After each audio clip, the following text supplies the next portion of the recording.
Hola, soy Harley Schlanger. Bienvenidos a nuestro diálogo semanal con la fundadora y presidente del Instituto Schiller, Helga Sepp-LaRouche. Es jueves 6 de enero de 2022. Es nuestra primera conversación en este año nuevo. Sucede en el aniversario de los dramáticos eventos en Estados Unidos de hace un año, al final del gobierno de Trump. También estamos en un periodo de intensa crisis y de actividad diplomática potencial para abordarla.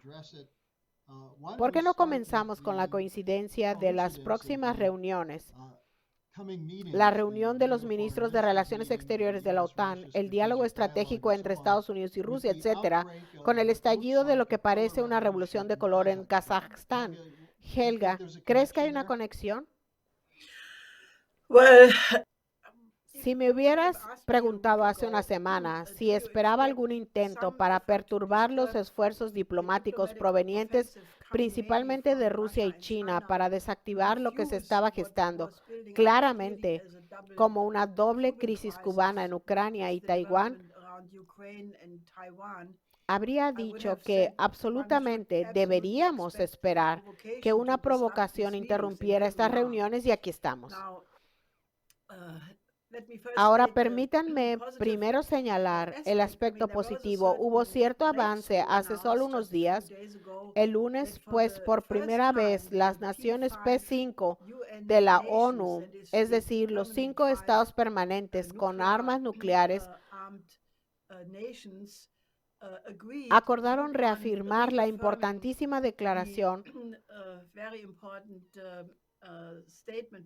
que se negoció entre Gorbachev y el presidente Reagan en Reykjavik en octubre de 1986, que una guerra nuclear nunca se puede ganar y por lo tanto nunca debe librarse.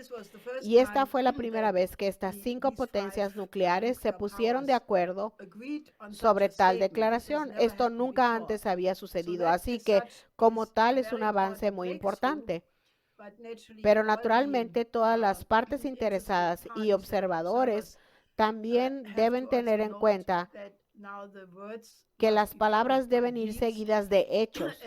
Y esa declaración como tal, si bien es extremadamente importante, aún no apaga la crisis en Ucrania ni la crisis en Taiwán. Pero como dije, es un primer paso muy importante. Y luego, naturalmente, tenemos estas otras reuniones que acabas de mencionar, el 10 y 11 de enero, las conversaciones de estabilidad estratégica entre Estados Unidos y Rusia en Ginebra, que se supone que también discutirán la respuesta de Estados Unidos a la demanda de Putin de que se firmen estos dos tratados,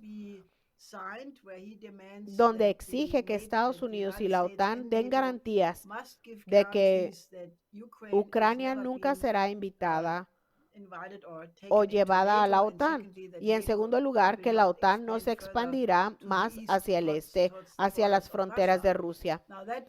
Ahora, con esa demanda, Putin ha trazado la línea roja y dijo que esta no es una postura de negociación.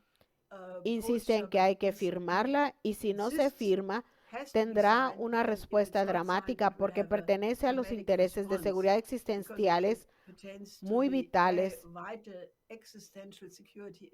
de Rusia.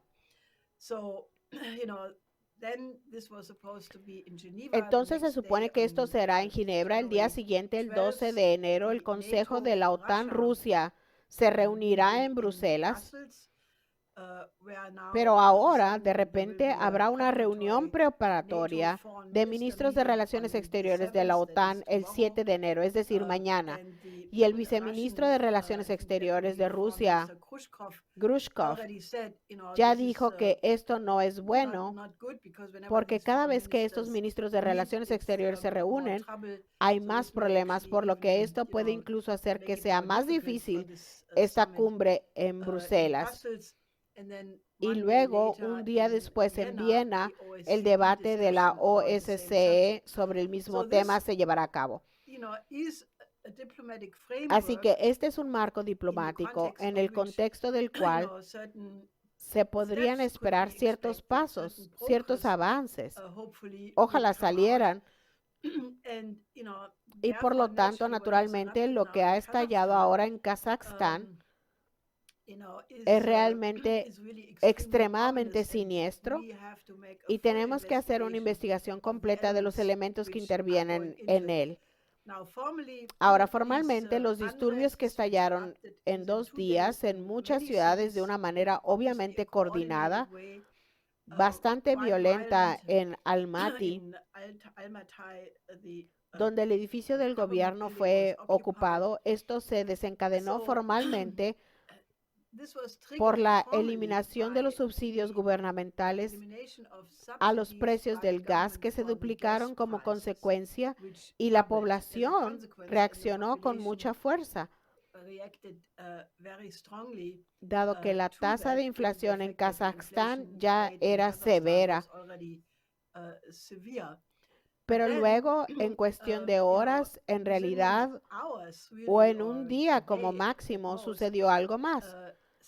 Las manifestaciones contra el precio del gas tuvieron un elemento agregado por parte de muchas ONGs que trajeron el tipo típico de demandas de revolución de color como democracia, derechos humanos, libertad de expresión, todas las cosas que normalmente sabemos de otras revoluciones de color. Y ahora parece que el ex ministro de Energía y Medio Ambiente, Mukhtar Ablyazov, estaba en la cárcel por malversación de fondos en Kazajstán, luego en exilio y ahora en exilio en Francia. Y ahora parece que está coordinando estas manifestaciones desde Kiev vía Facebook. Esto necesita ser verificado y es información muy candente porque los eventos están sucediendo muy rápidamente, así que uno tiene que tomarse todo eso con un grano de sal. Pero eso es lo que parece. Y este ex banquero también era conocido por ser el principal oponente de Nazarbayev, quien dimitió como presidente hace 2 años y parece que está intentando derrocar incluso al gobierno actual.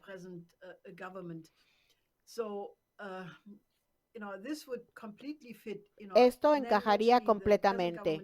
Entonces, el gobierno actual ha convocado al CESTO, la Organización del Tratado de Seguridad Colectiva, la organización de seguridad que involucra a muchos de los estados, a Kazajstán, algunas de las repúblicas de Asia Central, Rusia y Georgia, y ha llamado a las tropas de esta organización.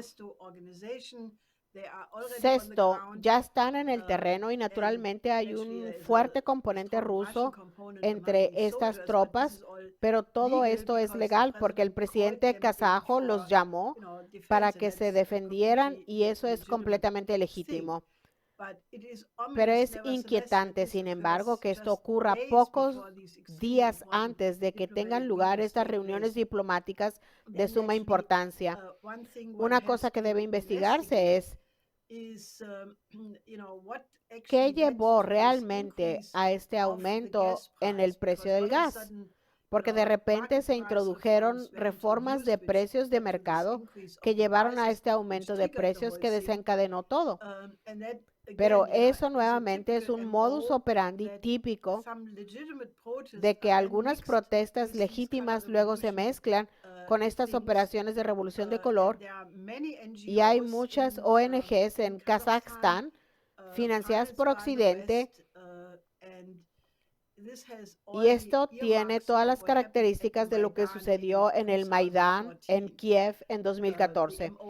El modus operandi es exactamente el mismo. Posiblemente haya un componente del Estado Islámico, porque hace poco algunos de los combatientes del ISIS anteriores fueron repatriados con sus familias. Eso es también exactamente lo que sucedió en el Maidán, donde el componente muy violento de estas manifestaciones fue ISIS. Entonces, esta es una situación muy compleja y también por investigar está el papel de Tony Blair, quien es asesor del gobierno, y siempre que Tony Blair esté involucrado en algo, es mejor que tengan cuidado, porque Tony Blair es el padre de las guerras interminables, declaró el derecho a proteger, aconsejó a Estados Unidos en sus reformas de salud hace mucho tiempo, lo que llevó a la privatización de la atención médica de Estados Unidos, que básicamente fue un desmantelamiento de la atención médica. Y naturalmente el hecho de que ahora fuera nombrado caballero por la reina a la orden más alta del Imperio Británico es una completa farsa, dada su larga lista de fechorías, por decirlo suavemente. Y no es un milagro que en Gran Bretaña en 3 días más de 700,000 personas firmaron una petición en la que se oponían a su nombramiento como caballero.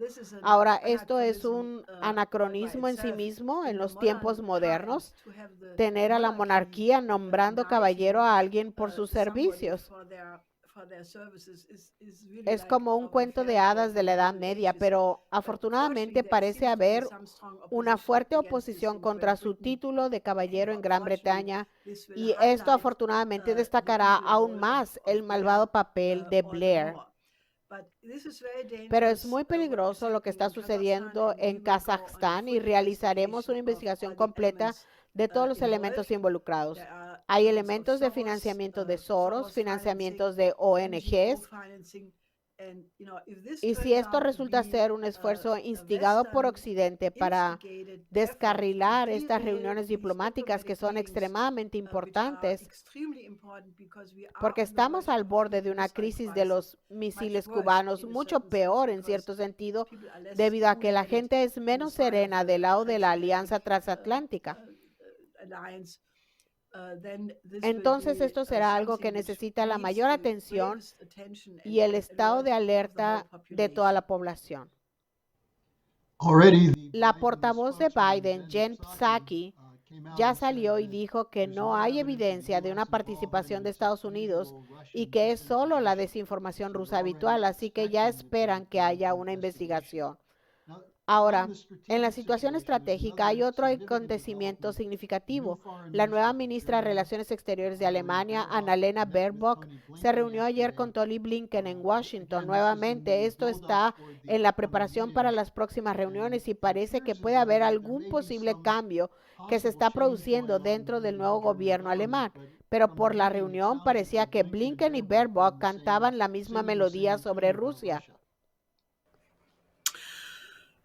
Sí, desafortunadamente, mi caracterización de Baerbock como portavoz de la OTAN que hice hace muchos meses parece ser exactamente correcta.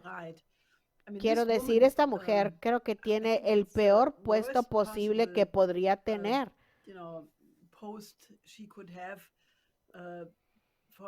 Que ella represente a Alemania en este momento extremadamente peligroso, completamente del lado de Blinken, que es incluso más belicoso que Biden. Y él acaba de recorrer el mundo tratando de conseguir la alianza anti-China en el Pacífico.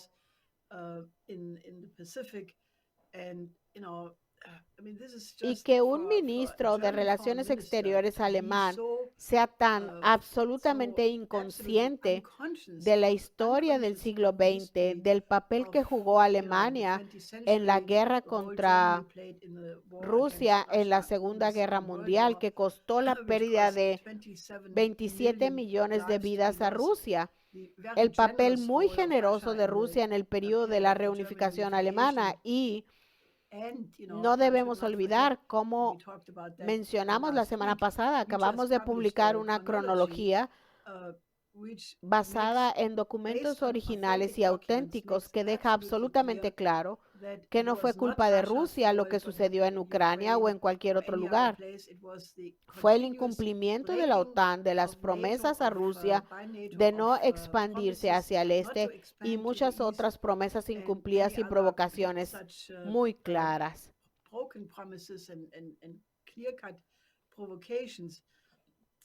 Así que ahora que Baerbock se apresure a ir a Estados Unidos para tratar de reunirse con Blinken y Pelosi y volver y no intentar en lo más mínimo involucrarse en un diálogo con Rusia, que sería mucho más urgente en este momento dado lo que está en juego, es decir, la existencia de Alemania, porque si esta crisis cubana va por el camino equivocado, el primer país en desaparecer será Alemania por las armas nucleares de Estados Unidos que están ubicadas en Alemania.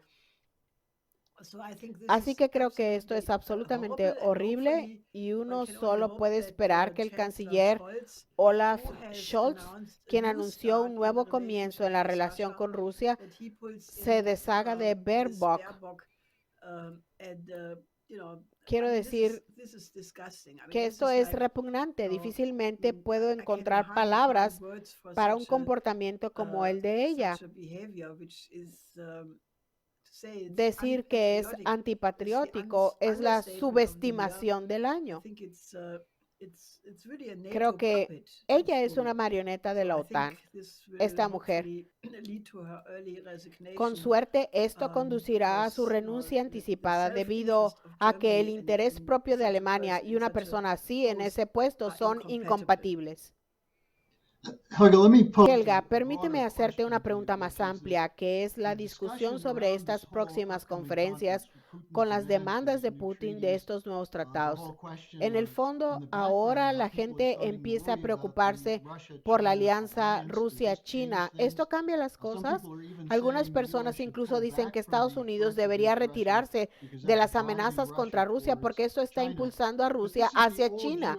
Pero este es el viejo manual geopolítico. Quiero decir, es posible que no comprendan que la integración euroasiática representa un desarrollo positivo no solo para Rusia y China, sino también para Occidente. ¿Y esa ha sido siempre la posición tuya y la de tu difunto esposo?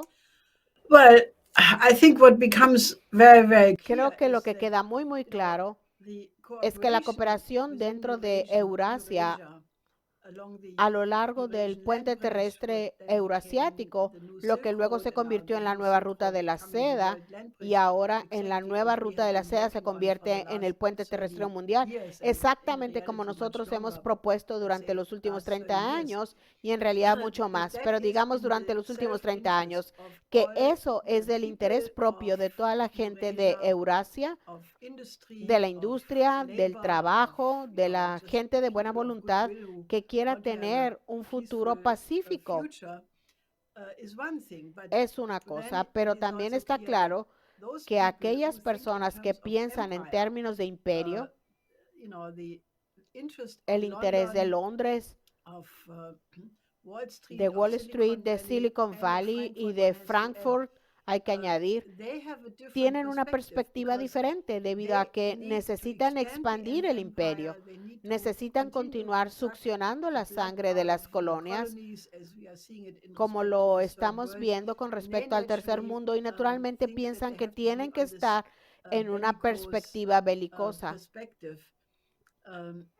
Y creo que eso debe quedar muy claro, porque todos los problemas que tenemos, sea el comportamiento repugnante con respecto a Afganistán o el esfuerzo por evitar que los países en desarrollo se desarrollen, la absoluta incompetencia en la forma en que se manejó la pandemia, todo eso proviene del hecho de que en la mayoría de las capitales de Occidente, Estados Unidos y Europa, hay gobiernos que realmente no persiguen el interés del bien común, sino que persiguen los intereses de los grandes bancos, la oligarquía financiera, los grandes carteles agrícolas, la maximización de las ganancias, y han logrado imponer a gobiernos que son portavoces de sus intereses.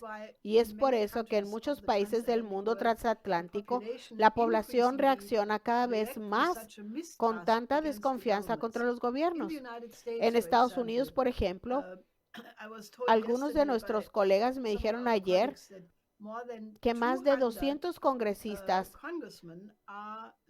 son millonarios súper ricos. Los demás obtienen millones de Wall Street porque tener un escaño en el Congreso cuesta al menos $5 millones. Tener un escaño en el Senado cuesta 10 veces más. Entonces es una plutocracia. Ya casi no tiene nada que ver con la democracia. Y en Europa, con el sistema parlamentario, es absolutamente igual.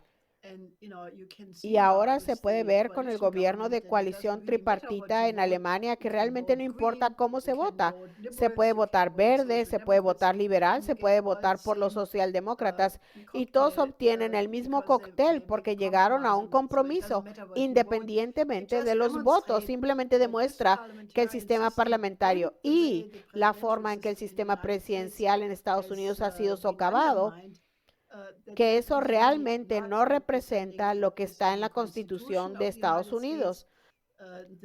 La necesidad de respetar el bien común y que también está en la ley básica de Alemania, que el canciller y los ministros deben prestar juramento cuando asumen el cargo, es decir, que promoverán el bien común de las personas y las protegerán contra daños. No lo están haciendo y creo que esta es una combinación muy peligrosa porque todo lo que muestra en todas las áreas que mencioné, y eso significa que necesitamos una movilización de la población para forzar la revocación de esto, para forzar un nuevo paradigma en la política que antepone el bien común. Y eso es un tema muy práctico, incluso si la gente no está acostumbrada a pensar de esa manera. Necesitamos un cambio del 100% porque esta confrontación contra Rusia y China es suicida. Con ese fin, nuevamente mencionaste la importancia de una intervención en Afganistán, donde David Beasley advirtió una vez más que hay 8.7 millones de personas al borde de la inanición. Y creo que dijo que 23 millones de personas se enfrentarán a eso en el futuro cercano, a menos que haya un cambio. Y sin embargo, Occidente todavía no se ha movilizado para hacer algo. El dinero afgano que tiene Occidente no se ha descongelado todavía, a pesar de algunas mociones al respecto. Y tengo entendido que el Instituto Schiller llevará a cabo una conferencia de emergencia al respecto. Esto sería un área en la que podría haber cooperación y que resolvería alguna de estas tensiones, ¿no es así? Sabes, empezamos a movilizarnos por Afganistán, de hecho, desde julio, incluso antes de que Occidente se retirara y los talibanes tomaran el poder. Y hemos estado involucrados en esto durante más de 4 meses y a pesar de nuestros esfuerzos por presionar a los gobiernos para que descongelen los fondos de Afganistán que retienen ilegalmente, no ha sucedido nada. Los llamados países donantes que habían financiado el 75% del presupuesto de Afganistán hasta el momento en que Estados Unidos se fue, los cortaron repentinamente. Entonces, como dijo el primer ministro pakistaní Imran Khan en un discurso reciente, todos sabían que cuando se recortara ese dinero, el 75% del presupuesto, iban a arrojar a la economía afgana a un caos total. Y es por eso que ahora hay un colapso total de la economía en Afganistán. Sin alimentos, sin dinero para importar alimentos, sin suministros médicos, un genocidio que está ocurriendo enfrente de los ojos de todos, excepto de los medios de comunicación en Occidente que dejaron de informar sobre esto ya desde hace varios meses. Entonces, dado que cuentan con la poca memoria de la población, no pasa nada. Pero ayer planteé esto de forma importante. ¿Qué dice sobre Occidente cuando dejamos morir al pueblo afgano a sabiendas? 8 millones, casi 9 millones de personas que van a morir inmediatamente o están en proceso de morir. Escuchamos historias increíbles sobre bebés que mueren de frío, madres que no tienen leche para los bebés, los padres que no tienen medios para comprar comida ni siquiera por un día, que están vendiendo a sus hijos por $40. Quiero decir, esto es increíble. Y este es un espejo de la moralidad de Occidente.